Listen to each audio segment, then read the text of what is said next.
Hi everyone, welcome back to another episode from Wake&Tech. In this video, we are going to be learning how to add a stop on Google Maps.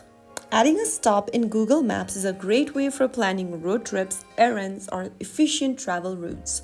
So in that case, first of all, open the Google Maps application on your device, and then from the home page after logging in, tap on the arrow button at the bottom right corner, and then go to the top of the screen.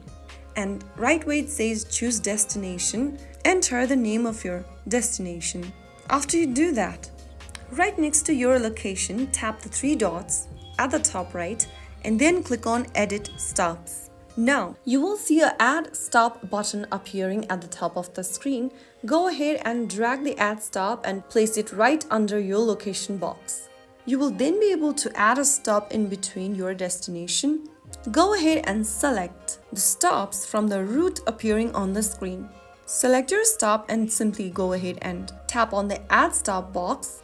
You can then enter the name of this stop in the text box or simply tap on choose on map and select the stop from your route.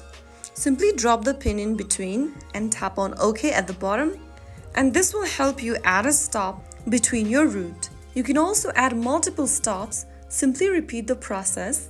You can add up to 10 total locations between your destination, and that's how you can easily add stops in between your destination on Google Maps.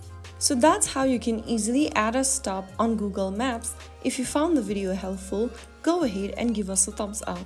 Like, share, and subscribe for more easy tutorials like this. I'll see you in the next video. Thank you for watching.